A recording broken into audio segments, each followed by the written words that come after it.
Орны маань нийслэл Улаанбаатар хот өдрөөс өдөр ирэх тутам онгижин цэцгэлж байна.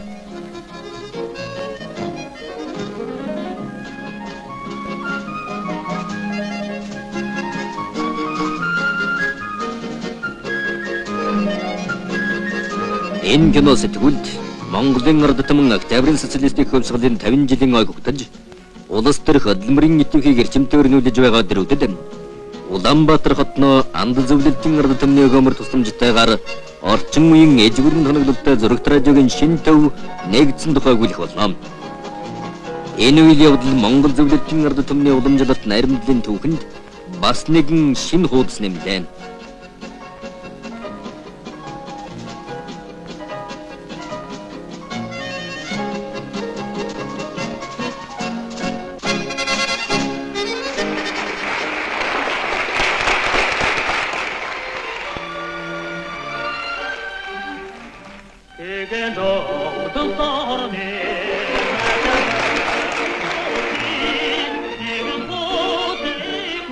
Зөвлөлт толгойд улсын коммунист намын 23 дугаар их хурал нэгдсэн бэлэг дэмбэрэлтэй сайхан өдөр Монголын зурагт радиогийн төвийн суурь тавигдсан билээ.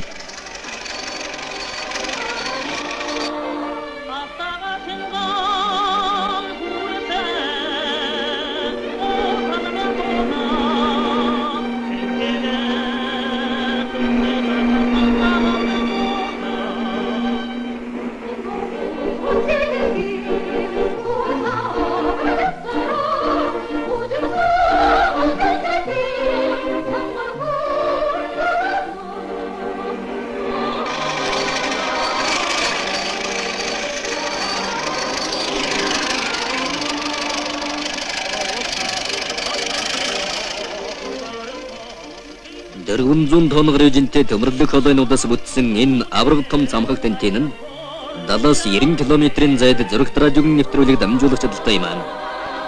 Энд зөвлөлтийн зурагт радиогийн төвүүд түүний дотроос Ленинградын 312 м өндөр цамхаг тентнийг барилдсан баялаг туршлагатай мэргэжилтнүүд ажиллаж байна.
Зөвлөлтийн бэрлэгэн 2 дугаар трестийн хамт олон Монголын зурагт радиогийн төвийг хугацаанаас нь 2 сарын өмнө дуусгаж хөдөлмөрийнхэн энэ дэжиг ах トゥ Монгол нөхөдөө агуйх Октябрийн 50 жилийн ойн бэлэг болгон барьлаа.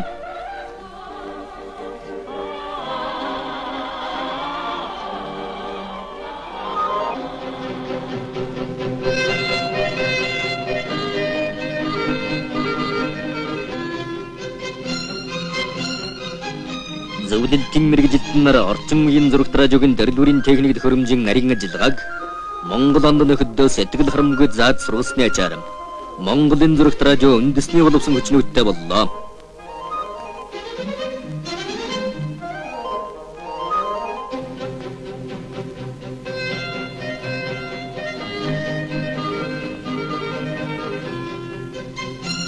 Зурагт радиогийн төвн шууд нэвтрүүлэг явуулах танхим кино зураг дамжуулах электронны аппарат, цагт 50,000 шометр цэвэр гаргах чадaltaй гар жуулагч, дуу дүрс бичлэгийн магнитофон, хятбагын долгионы станц болон уран бүтээлчид техникчдийн ажиллах өрөө тасалгаан, заслаг тавилаар бүрэн хангагдсан нийтдээ 24,800 шометр эзэл хүнтэй юм аа.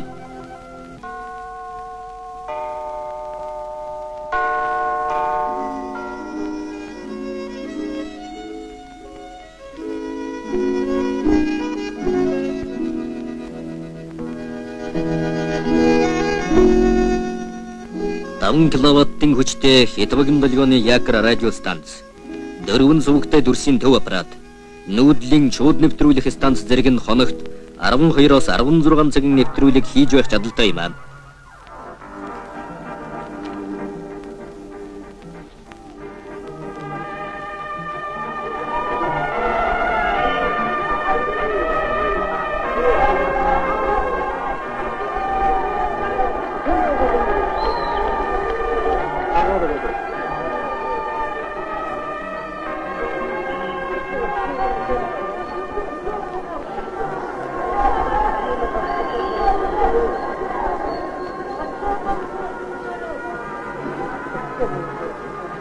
Зурагт радион манай нам төрийн гадаад дотоод бодлого, манай социалист байгуулалтын салбар бүхэнд гарч байгаа ололт амжилтыг сурталчлах, шинжлэх ухаан, соёл, урлаг, утга зохиолын шилдэг бүтээлүүдийг дэлгэрүүлэх, зөвлөлт холбоотуулс болон социалист орнуудын ард түмний амьдрал, ололт амжилтыг өөрийн орны хөдөлмөрчдөд танилцуулж байх болно.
Манай зурагт радион дэлгэцээрээ дамжуулан өөрийн орны хөдөлмөр, соёл, урлаг, шинжлэх ухааны шилдэг хөмсийг үзэгчдтэйгээ байнга золгуулж байх болно.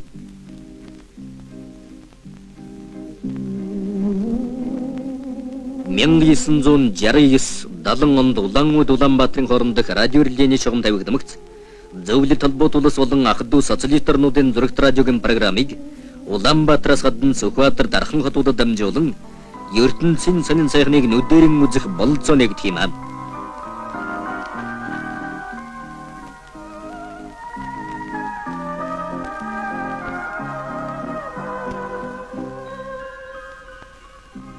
Улаанбаатарын зурагт радиогийн төвийг нээх ёслолын цуглаан дээр Монгол Ардын Хөсгөлтмийн төв хорооны улс төрийн товчооны гишүүн, төв хорооны нэрийн бичгийн дарга дүгэрсэрнэ.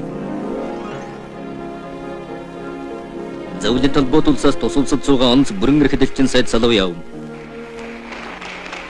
Зурагт радиогийн төвийг барьсан зөвлөлтийн барилгын 2 дугаар трестийн дарга Трэвис нар баяр хүргэж өгүүлээ. Монгол Ардын Хөсгөлтмийн төв хорооны 1-р нэрийн бичгийн дарга, бүгд наримдах Монгол Ард улсын сайд нарын зөвлөлийн дарга Цэдэн бол улаан туу цайчилж зурагт радиогийн төвийн ажиллагааг нээлээ.